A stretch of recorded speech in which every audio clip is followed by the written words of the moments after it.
This podcast is for professional voice teachers to answer the question, how do I grow my teaching business and even break out of that one-on-one lesson model so that I can reach and teach who I want whenever I want. I'm your host, Allie Tyler, voice teacher of over a decade and marketing and business coach for fellow voice teachers.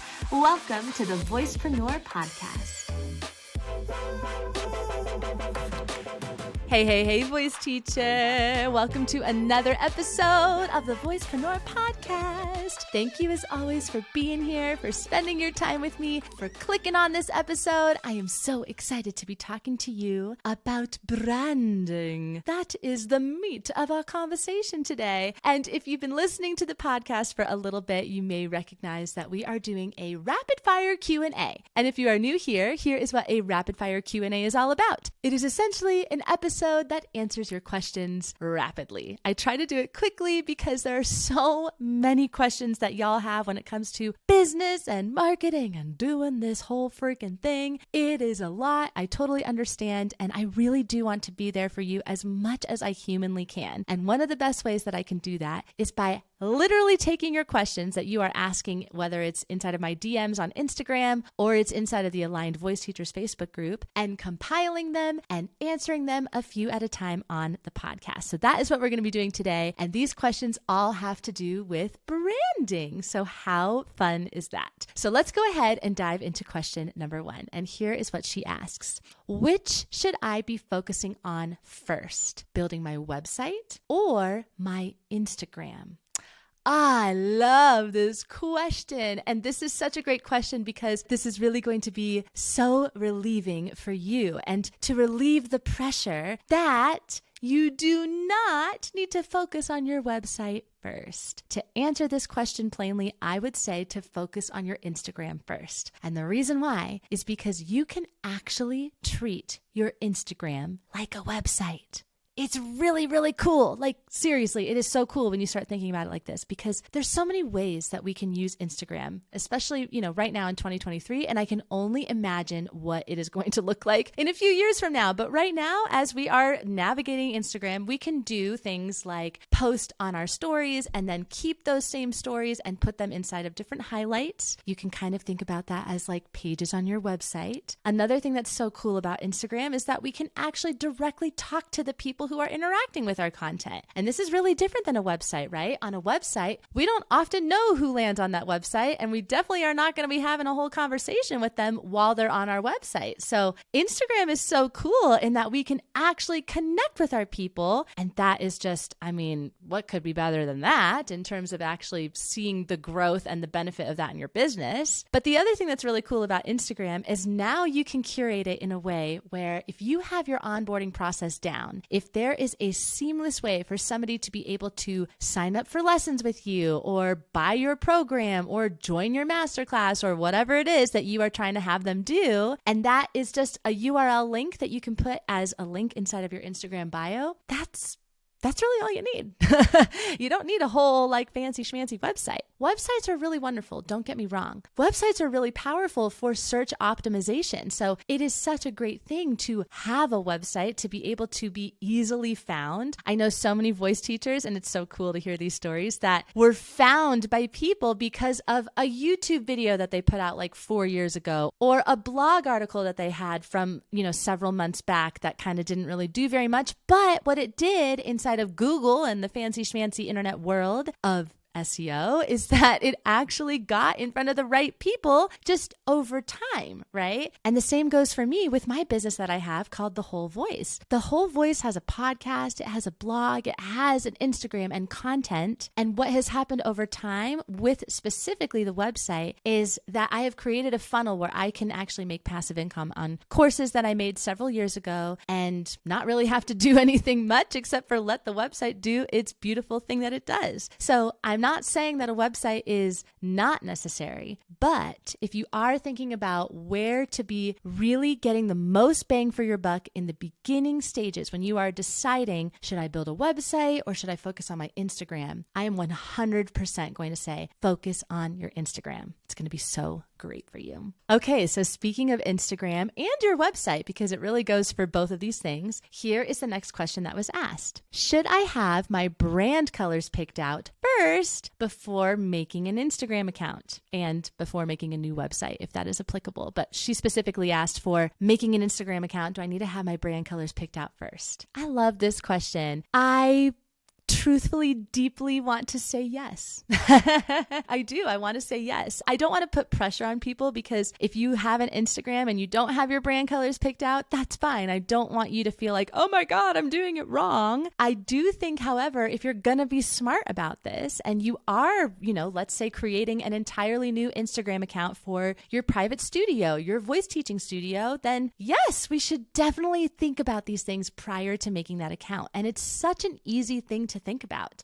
Brand colors is one of those things that I personally find to be extremely fun. I love design. I love color. I love all of that stuff so much. But I also know people who hate it and they found it to be pretty easy. And the reason why it's so easy is there are so many places that you can look to help you. I mean, I haven't even touched AI and what that could do because who the heck knows at this point, but I'm sure that that is something that can help you if you want to explore that. But other websites that you could look at are 100% Canva. Canva is such a great place to get inspiration from. You can also look at Pinterest to maybe create a board and find different pictures and photos and things that you're really vibing with. And maybe this will spark some colors. You can also go to something like coolers.co, and that will be a color palette generator. So you can actually put all of the colors side by side and see how they would go together. There's also another website that I can't think of off the top of my head, but I'll be sure to link it inside of the show notes where you can actually upload a photo that has the different colors that you want inside of it, and it will pull what those colors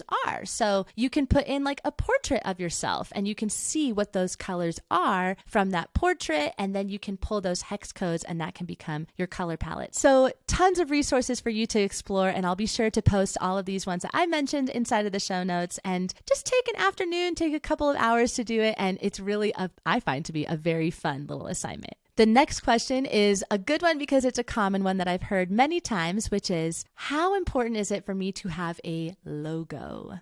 A logo. Okay.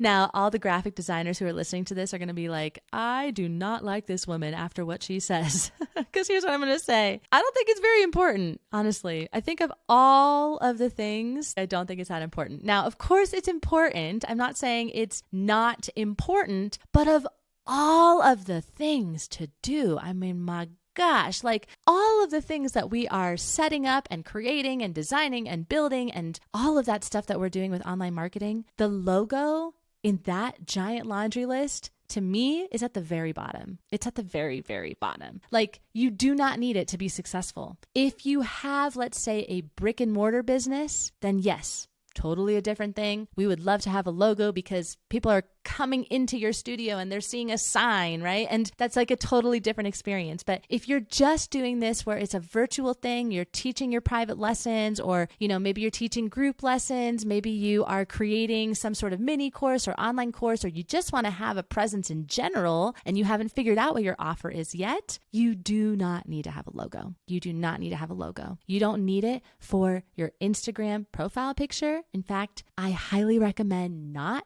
having a logo there. And that's a big marketing tip that I just gave away to you. It's actually really, really great to have a picture of your face. We want to see your face more than anything else. So take out that logo if you have it as your profile picture on Instagram. And if you don't have a logo, then there you go. You don't really need one. And I would put it at the very bottom of your list. Unless you feel super inspired and you have the funds to be able to hire somebody and it feels good for you, then by all means go for it. Like, do what you want. But how important is it? Not very. All right.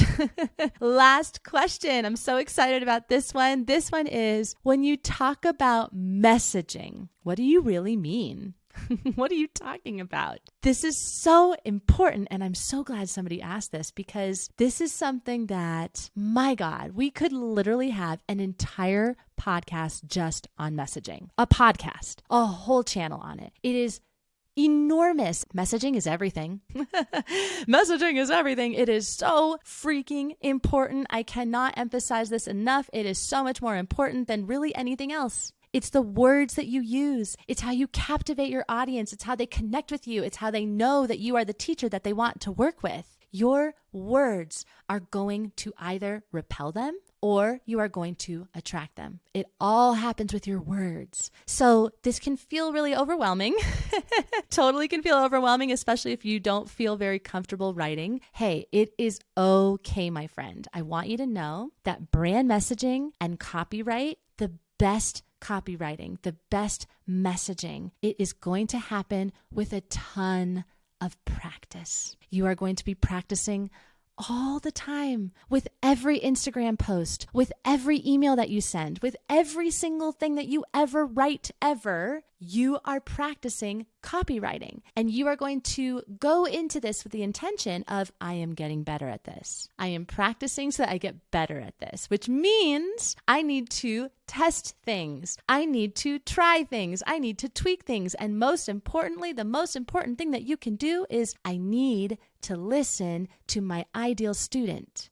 Huge. I can't, like I said, I could talk forever about this, but I can't emphasize that enough. You are going to be practicing writing all the time. And what I like to do when it comes to really specifically practicing messaging and copywriting and, making sure that the things that I am writing are actually converting and getting the sales and the students and the whole thing. That's why we're doing this whole thing, is that you're actually really going to be focusing on taglines. This is huge because what taglines are is these are the grabbing gut punch statements that people are drawn to, that literally meets them where they're at, speaks their language, and makes them think to themselves, dang, are they talking to me? Are they talking to me? Because that is good copywriting. If you are writing in a way where people are compelled to keep reading, they are feeling a certain way, they are emotionally drawn to what you're talking about, that's everything. It's everything. It's like the most important thing. I cannot emphasize it enough. Do you believe me yet?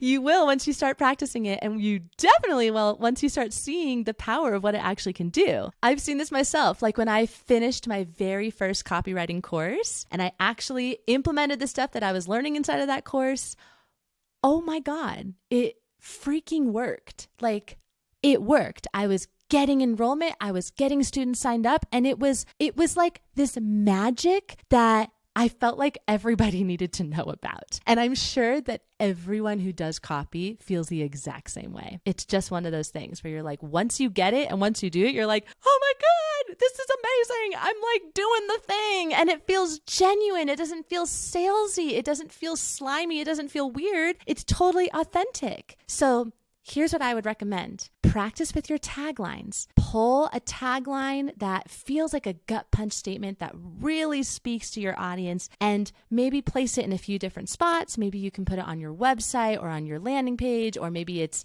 somewhere inside of your caption. Maybe it's the hook of your caption. There's so many places that we can put this type of stuff, but play with that first. So if you want to dive deeper into creating taglines, a couple of places that I would start are, number one, looking around at other people's websites and their taglines, and look at big companies, look at small companies, look at random companies, look at voice teachers, look at musicians, look at all kinds of different things, and see if you can actually pinpoint what their taglines are. It's usually a big statement that's on their website, and ask yourself if that tagline is making you feel a certain way. And if it is, then ask yourself, why is it making me feel that way? What is it that they are doing with their language that is evoking these emotions in me? It's so great when we can start putting on our marketing hat and asking ourselves these questions all the time, because we are marketed to all the time. So when we are consumers and we are attracted to something, always ask yourself, why am I attracted to that? What was it about that particular thing that made me want to buy that thing? And then the other thing that I would focus on is really listening to what your people are saying. A huge distinction for us as voice teachers, I gotta be real, is that we talk a little bit differently than our students do. We just do. And that is okay, because we have a whole new language. We have a skill set that they don't have. And we as teachers will often know what it is that our students need before they know what it is that they need. And this is, I'm sure, a lot of industries deal with this, but I think it's very interesting as voice teachers. And then we have to be very careful about how we communicate this in our marketing and in our messaging. If you are using language that you use in your studio or in part of your teaching and all of that, but it's not necessarily language that your students use, we want to figure out how we can meet them in the middle. How can we listen to what it is that they're saying and also come at it from a place where it feels like us talking, because we want it to feel like us talking, like you, the voice teacher. I want to hear what you have to say, not what AI has to say or what any other voice teacher has to say. So I want to feel like it is you talking, but you're speaking my language. So an example of this, and this is just something I'm thinking about as we're talking about this, is the term limiting beliefs. This is such an interesting one because we as voice teachers may know that they have these limiting beliefs, right? But do they know that they have these limiting beliefs? Do they even say the words limiting beliefs? A lot of people who come to me for voice lessons don't come to me saying, well, I'm coming to voice lessons because I just have all these limiting beliefs about myself. I mean, maybe a couple of them do. And maybe if it's your ideal client and they speak that way, then great. They totally do that. But that's just an example of a phrase that maybe we say, but maybe necessarily doesn't meet them with where they're at and how they think about these things. Same with things like imposter syndrome, or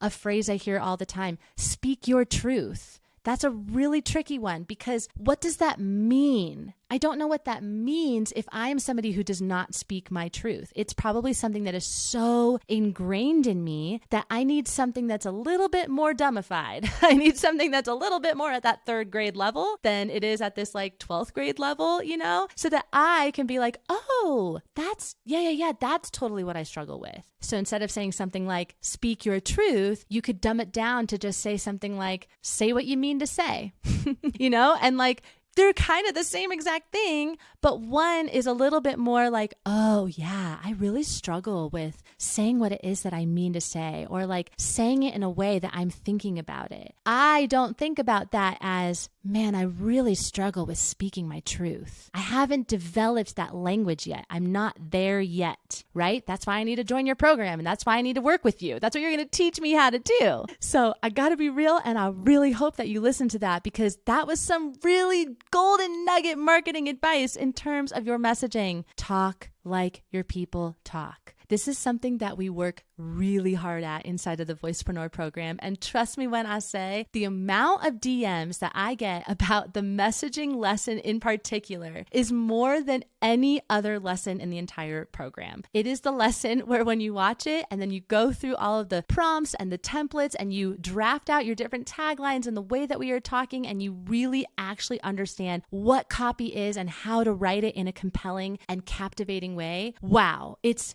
game changing. It's completely game changing for your business. You're going to actually see the stats grow. You are going to get more conversions, more students, more followers, more everything. I swear on my life, it's the most important thing.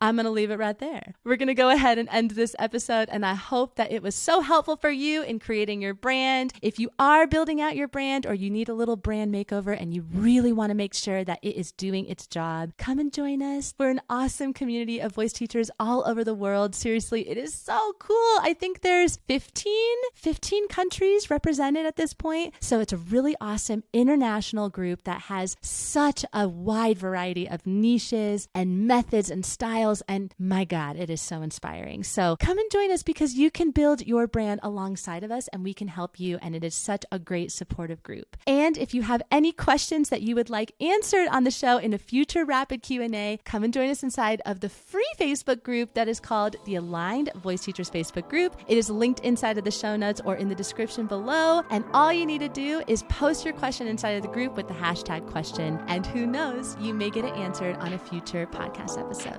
Thank you so much for being here. I hope that you have a wonderful rest of your week, and I will catch you in the next episode.